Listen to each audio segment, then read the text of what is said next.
Hello guys, welcome to spectator. Australia versus India மேட்ச்சுக்கு இகாஸ் டிமாக் என்ன சொல்லியிருக்காரு டீட்டெயிலாக பார்க்கலாம் வாங்க. ஏஎஃப்சி ஏஷியன் கப் 2023 பார்த்தீங்கன்னா கத்தாரில் நடந்துட்டு வருது. அந்த வரிசையில் பார்த்தீங்கன்னா குரூப் பியில் இருக்கிற நம்ம இந்தியன் டீம் பார்த்தீங்கன்னா நாளைக்கு மொதல் மேட்சாக பார்த்தீங்கன்னா January 13 ஆஸ்திரேலியாவை எதிர்கொள்ள போகிறாங்க அப்படின்னு நம்ம சொல்லலாம். ரொம்ப எதிர்பார்த்த கேம் அப்படின்னு நம்ம சொல்லலாம். ஸோ ரொம்ப எக்ஸைட்டிங்காக மூவ் ஆகும் போது கண்டிப்பாக ஒரு டஃப் ஃபைட் ஆஸ்திரேலியா கிட்ட இருக்கும். அது மட்டும் இல்லாமல் இந்தியன் டீம் கண்டிப்பாக ஒரு நல்ல கேம் ஷோ பண்ணுவாங்க அப்படின்னு நம்ம எதிர்பார்க்கலாம். அந்த வரிசையில் பார்த்தீங்கன்னா கிட்டத்தட்ட 2011 அப்புறம் பார்த்தீங்கன்னா இதுதான் மொதல் தடவைன்னு சொல்லலாம் நம்ம இந்தியன் டீம் பார்த்தீங்கன்னா ஆஸ்திரேலியாவை எதிர்கொள்ள போகிறாங்க. அது மட்டும் இல்லாமல் 2011 இருந்த ஸ்குவாடில் பொறுத்த வரைக்கும் சுனில் சேத்ரி இருந்தார். இப்போ பார்த்தீங்கன்னா new squad but same Sunil Chhetri பார்த்தீங்கன்னா இப்போவும் இருக்காரு. அந்த ஆஸ்திரேலியாவுக்கு அப்புறம் பார்த்தீங்கன்னா இப்போ எதிர்கொள்ள போகிற ஆஸ்திரேலியாவில் ஸோ சேம் பிளேயர்னு பார்த்தீங்கன்னா ஒன் ஆஃப் த ரொம்ப எக்ஸ்பீரியன்ஸ் பிளேயர் நம்ம சுனில் சேத்ரி அவைலபிளாக இருக்காரு அப்படின்னு நம்ம சொல்லலாம். ஸோ குரூப் பியில் பார்த்தீங்கன்னா இந்தியன் டீம் தங்களோட மொதல் மேட்ச் பார்த்தீங்கன்னா ஆஸ்திரேலியா எதிர்கொள்ள போகிறாங்க. அந்த வருஷத்தில் பார்த்தீங்கன்னா அந்த கேமை பற்றி நம்ம இகாஸ் டிமாக் என்ன சொல்லியிருக்காரு அப்படின்னு ஸோ கிட்டத்தட்ட நாங்கள் ரொம்ப எக்ஸைட்டடாக இருக்குன்ற மாதிரி சொல்லியிருப்பார். அது மட்டும் இல்லாமல் ஸோ எப்போ ஆரம்பிக்குன்ற ஒரு எண்ணத்தோடய நாங்கள் இருக்கோம் அப்படின்ற மாதிரி சொல்லியிருப்பார். அது மட்டும் இல்லாமல் ஸோ பாஸ்ட் 12 days பார்த்தீங்கன்னா நாங்கள் ரொம்ப ஹார்ட் ஒர்க் பண்ணியிருக்கோம். அது மட்டும் இல்லாமல் அந்த ட்ரைனிங் செஷன் ரொம்ப சூப்பராக எங்களுக்கு அமைஞ்சிருக்கு அப்படின்ற மாதிரி சொல்லியிருப்பார். அது மட்டும் இல்லாமல் எங்களோட பாய்ஸ் பார்த்தீங்கன்னா ரொம்ப எக்ஸைட்டடாக இருக்காங்க.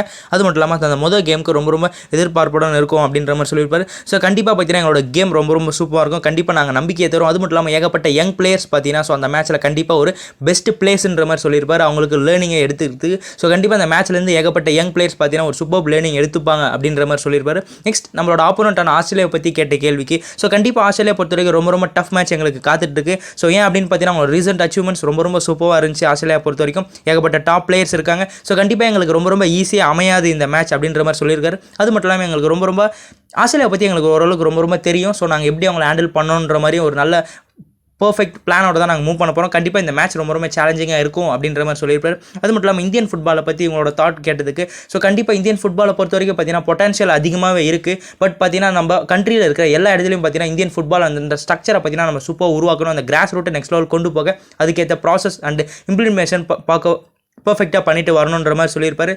அது மட்டும் இல்லாமல் ஃபுட்பால் ப்ரோக்ராம்ஸும் சரி, அது மட்டும் இல்லாமல் ஃபுட்பால் காம்படிஷனும் சரி ஏகப்பட்டது நடந்து தான் வருது. அது மட்டும் இல்லாமல் இம்ப்ளிமெண்ட் பண்ணிட்டு தான் வராங்க. பட் அந்த ப்ராசஸ் பார்த்தீங்கன்னா ரொம்ப கஷ்டமானது. பட் கண்டிப்பாக நாங்கள் அது நெக்ஸ்ட் லெவல் கொண்டு போக ரொம்ப ஆக்டிவாக பண்ணிட்டு இருப்போம் அப்படின்ற மாதிரி சொல்லியிருப்பார். அது மட்டும் இல்லாமல் இப்போ இருக்கிற கரண்ட் டீம் பொறுத்த வரைக்கும் ஒரு யங் ஸ்குவாடோட வித் சீனியர் பிளேயர்ஸ் ரொம்ப சூப்பராக இருக்குது. ஸோ கண்டிப்பாக எங்களோட ஏம் பொறுத்த வரைக்கும் ஏஷியாவில் பார்த்தீங்கன்னா டாப் 10 வரது தான். கண்டிப்பாக இந்த ஏஷியன் கேம்ஸில் ஒரு நல்ல கேமை நாங்கள் ஷோ பண்ணுவோம் அப்படின்ற மாதிரி சொல்லியிருப்பார். நெக்ஸ்ட் ஆஸ்திரேலியாவோட பிளான் என்ன அப்படின்ற மாதிரி கேட்டதுக்கு கண்டிப்பாக ஆஸ்திரேலியா பொறுத்த வரைக்கும் பார்த்தீங்கன்னா நாங்கள் விட்டு கொடுக்க மாட்டோம். ஸோ ஆஸ்திரேலியா பொறுத்த வரைக்கும் கண்டிப்பாக ரொம்ப ஸ்ட்ரகிள் படுத்திருக்காங்க மற்ற கிளப்ஸ். அது மட்டும் இல்லாமல் செட் பீஸில் பொறுத்த வரைக்கும் ரொம்ப ஸ்ட்ரென்த் உள்ள டீம் அப்படின்ற மாதிரி சொல்லியிருப்பாரு. அவங்களோட கோச்சான கிராஹம் அர்னால்ட் அவர் கூட பார்த்தீங்கன்னா கிட்டத்தட்ட ஸோ லாங் டைம் பார்த்தீங்கன்னா ஆஸ்திரேலியாவை லீட் பண்ணிட்டு வந்துட்டு இருக்காரு அப்படின்ற மாதிரி சொல்லியிருப்பார். கண்டிப்பாக ஒரு எக்ஸ்பீரியன்ஸ் பிளேயர். ஸோ அது மட்டும் இல்லாமல் ஒரு எக்ஸ்பீரியன்ஸ் கோச். கண்டிப்பாக ஒரு நெக்ஸ்ட் லெவல் கொண்டு போக அவங்க டீமை கண்டிப்பாக ஒரு முனைப்போட தான் இருப்பாங்க. பட் கண்டிப்பாக எங்களோட கேம் நாங்கள் ஷோ பண்ணுவோம் அப்படின்ற மாதிரி சொல்லியிருப்பார். ஸோ அது மட்டும் இல்லாமல் ஸோ கண்டிப்பாக அவங்களோட கேம் பொறுத்த வரைக்கும் ரீசெண்டாக இங்கிலாண்டை கூட பார்த்தீங்கன்னா ரொம்ப டஃப் கொடுத்தாங்க. அவங்களோட கேமை இங்கிலாண்டோட கேமை காமிக்க விடாமல் அவங்களோட கேம் ரொம்ப நல்லா காமிச்சாங்க.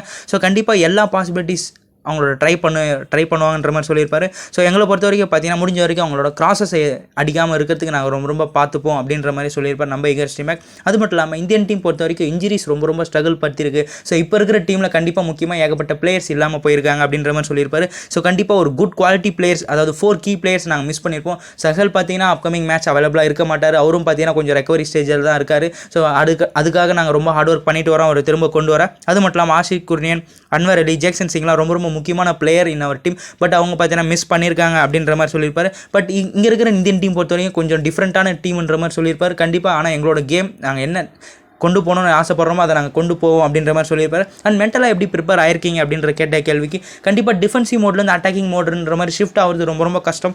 பட் நாங்கள் மெடிடேஷன்றது ஒன்று ரொம்ப கான்சன்ட்ரேஷனாக பண்ணிட்டு வரோம். ஸோ இந்தியன் ஃபுட்பாலும் சரி, என்னோட கரியர்லையும் சரி நெக்ஸ்ட் லெவல் கொண்டு போகிறதுக்கு ரொம்ப உதவியாக இருந்துச்சு. ஸோ கண்டிப்பாக நாங்கள் நெக்ஸ்ட் லெவல் கொண்டு போகிறதுக்கு ரொம்ப உதவியாக இருந்த மெடிடேஷன் எங்களுக்கு ரொம்ப யூஸ்ஃபுல்லாக இருந்துச்சுன்ற மாதிரி சொல்லியிருப்பாரு. ஸோ கண்டிப்பாக ஏகப்பட்ட கேம்ஸ், அது மட்டும் இல்லாமல் இந்தியன் ஃபுட்பாலில் ஏகப்பட்ட மாற்றங்கள் நிகழ்த்தணும் அப்படின்ற மாதிரி சொல்லியிருப்பார். ஸோ கண்ட்ரி பொறுத்த வரைக்கும் நெக்ஸ்ட் லெவல் கொண்டு போனோம்னா மற்ற கண்ட்ரிஸ் என்னென்ன இம்ப்ரூவ்மெண்ட் பண்ணிட்டு வராங்களோ அதெல்லாம் நம்ம பார்த்து நம்மளுக்கு என்ன தேவையோ அதுக்கேற்ற மாதிரி நம்ம இம்ப்ரூவ் பண்ணால் நெக்ஸ்ட் லெவல் ஆஃப் ஃபுட்பால் இந்தியாவில் பார்த்தீங்கன்னா ஃபியூச்சரில் ரொம்ப இம்ப்ரூவ் பண்ணுறதுக்கு ரொம்ப உதவியாக இருக்கும் அப்படின்ற மாதிரி சொல்லியிருப்பார். அது மட்டும் இல்லாமல் ஹெட் கோச்ன்ற ரோலை நீங்கள் லாங் டேர்மாக பண்ணிட்டு வரீங்க. அந்த வருஷத்தில் இந்த முக்கியமான தருணத்தில் அந்த ஹெட் கோச் ஸோ உங்களோட டைம் ஸ்பெண்டிங் பற்றி சொல்லுங்கன்ற மாதிரி கேட்டதுக்கு ஸோ நான் தெளிவாக சொல்லிடுறேன். ஸோ இதுக்கு முன்னாடி பார்த்தீங்கன்னா இந்தியன் டீம் ஏகப்பட்ட லாங் பாசஸ் அடிச்சிருக்கும். பட் இப்போ பார்த்தீங்கன்னா ரொம்ப இம்ப்ரூவ் பண்ணியிருக்காங்க. ஸோ பில்ட் பண்ணி மேட்சை கொண்டு போகிறாங்க, கோலும் ஸ்கோர் பண்ண பார்க்குறாங்க. அது மட்டும் இல்லாமல் எக்ஸாம்பிள் எடுத்துக்கிட்டீங்கன்னா நீங்கள் சுனில் சேத்ரி. ஸோ ஒரு முக்கியமான மேட்ச்சில் நம்ம எவ்வளோக்கு எவ்வளோ ஹம்பிளாக இருக்கணும், அது மட்டும் இல்லாமல் எந்த நேரத்தில் நம்ம மோட் ஷிஃப்ட் பண்ணணும், அது மட்டும் இல்லாமல் எவ்வளோக்கு எவ்வளோ நம்ம ஹார்ட் ஒர்க் பண்ணணுன்றது அவர்கிட்ட நம்ம கற்றுக்கலாம். ஸோ கண்டிப்பாக ரொம்ப ரொம்ப உதவியாக இருக்குது. அவரோட கேம் அண்ட் அவரோட சர்வ் ஒரு எக்ஸ்பீரியன்ஸ் பிளேயராக இருக்கார் அப்படின்ற மாதிரி சொல்லியிருக்காரு. அது மட்டும் இல்லாமல் ஸோ இந்த மேட்சோட ரியலிஸ்டிக் டார்கெட் என்ன, ஸோ என்ன தான் நீங்கள் ஆக்சுவலாக என்ன எதிர்பார்ப்போடு நாங்கள் அந்த மேட்சை ப்ளே பண்ண போகிறீங்கன்னா ரொம்ப ரொம்ப சூப்பராக சொல்லியிருப்பாரு. ஸோ ஒரு பிக் டீம், ஸோ நம்ம ரொம்ப ஹையஸ்ட் டார்கெட் நம்ம வின் பண்ண போகிறோம், நாங்கள் இந்த கோல் ஸ்கோர் பண்ண போகிறோம், கண்டிப்பாக அவங்களை மிரட்ட போகிறோன்ற மாதிரி சொல்லாமல் சூப்பராக சொல்லியிருப்பாரு.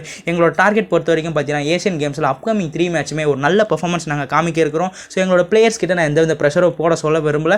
அது மட்டும் இல்லாமல் ஜஸ்ட் அந்த மேட்சை என்ஜாய் பண்ணி விளையாடுங்க. ஸோ முடிஞ்ச வரைக்கும் ஒரு குட் பர்ஃபார்மன்ஸ் நாங்கள் காமிக்க போகிறோம். அது மட்டும் இல்லாமல் எங்களோட கண்ட்ரியை நெக்ஸ்ட் லெவல், இதுக்கப்புறம் ஃபியூச்சருக்கு நாங்கள் ஒரு பிக் டோர்னமெண்ட் ப்ளே பண்ண ஒரு பிக் கண்ட்ரியை நாங்கள் எதிர்கொள்ளும் போது ஸோ எப்படி பர்ஃபார்ம் பண்ணுன்ற ஒரு எக்ஸ்பீரியன்ஸை பார்த்தீங்கன்னா இந்த மேட்சஸ்லேருந்து நாங்கள் எடுத்துக்க போகிறோன்ற மாதிரி சூப்பராக சொல்லியிருப்பாரு நம்ம Igor Stimac. Next Igor Stimac கூடவே பார்த்தீங்கன்னா சஹல் அப்துல் சமத் உள்ளே வந்திருப்பார். ஸோ கோச் ஓகே எல்லாருமே சொல்லிவிடுவாங்க, பட் பிளேயர்ஸோட அந்த மோடில் பார்த்தீங்கன்னா இருக்குது சஹல் அப்துல் சமத். அவர்கிட்ட கேட்ட கேள்விக்கு ஆல்ரெடி சஹல் அப்துல் சமத் பார்த்தீங்கன்னா அப்கமிங் கிளாஸில் அவைலபிளாக இருக்க மாட்டார். அவரே சொல்லியிருப்பார் அதுக்கு அடுத்த 2 மேட்சும் பார்த்தீங்கன்னா நான் ப்ரிப்பேர் ஆகிட்டு தான் வரேன்ற மாதிரி சொல்லியிருப்பார். சாலிடாக அவரும் நம்பிக்கையோடு சொல்லியிருக்க மாட்டார் நான் ரெடின்ற மாதிரி. ஸோ பார்க்கலாம் சஹலோட கேம் நம்ம அட்லீஸ்ட் 3rd மேட்ச் ஆச்சு நம்ம காத்திருக்குமான்னு. அந்த வருஷத்தில் பார்த்தீங்கன்னா அவர்கிட்ட கேட்ட கேள்விக்கு ஸோ டீமோட மொமெண்டம் எப்படி இருக்குது அண்ட் உங்களோட தாட் என்னன்ற மாதிரி கேட்டது. கண்டிப்பாக நாங்கள் ரொம்ப ரொம்ப எக்ஸைட்டடாக இருக்கோம், நாங்கள் ரெடியாக இருக்கோம். ஸோ ஒரு எக்ஸ்பீரியன்ஸ் வித் யங் பிளேயரோட நாங்கள் மூவ் பண்ணிட்டு வரோம். கண்டிப்பாக அந்த கேமை நாங்கள் ரொம்ப ரொம்ப எதிர்பார்ப்புடன் பார்த்துட்டு வரோம் அப்படின்ற மாதிரி சொல்லியிருப்பார். அது மட்டும் இல்லாமல் ஸோ இங்கே பார்த்தீங்கன்னா கப்புள் ஆஃப் செஷன் டாஹாவில் பார்த்தீங்கன்னா நாங்கள் ப்ளே பண்ணியிருக்கோம். ஸோ ட்ரைனிங்கும் சூப்பராக நடந்துச்சு. கண்டிப்பாக எங்களோட மைண்ட் ரொம்ப ரொம்ப ரிலாக்ஸாக ஃப்ரீயாக இருக்குது. ஸோ இதுதான் எங்களோட நேரம். ஸோ நாளைக்கு கேமில் தான் நாங்கள் ரொம்ப ரொம்ப ஃபோக்கஸ்டாக இருக்கும் அப்படின்ற மாதிரி சொல்லியிருப்பாரு. ஸோ நாங்களும் சரி எங்களோட பாய்ஸும் சரி ரொம்ப ரொம்ப ரெடியாக இருக்கும். ஸோ ஃபிசிக்கலாகவும் சரி மென்டலாகவும் சரி நாங்கள் அந்த கேமுக்கு ரெடின்ற மாதிரி ரொம்ப ரொம்ப நம்பிக்கையோடு தெரிவிச்சிருப்பார் நம்ம சஹல் அப்துல் சமத். ஸோ உங்களோட தாட் சொல்லுங்கள். நம்ம இகோர் ஸ்டிமாக்கும் சரி சஹல் அப்துல் சமத் ரொம்ப ரொம்ப நம்பிக்கையோடு தெரிவிச்சிருக்காங்க. ஸோ அட்லீஸ்ட் அந்த கேமில் நம்ம வின் பண்ணலனாலும் அட்லீஸ்ட் அந்த கேம் அட்லீஸ்ட் ஆஸ்திரேலியா பார்த்தீங்கன்னா ஸோ இந்தியன் டீம் ரொம்ப ரொம்ப டஃப் கொடுத்தாங்கன்ற மாதிரி ஒரு வார்த்தையை சொல்ல வைக்கிறதுக்கு என்னெல்லாம் பண்ண வேண்டியது இருக்குது. ஸோ உங்களோட கோல் ப்ரெடிக்ஷன் சொல்லுங்கள்.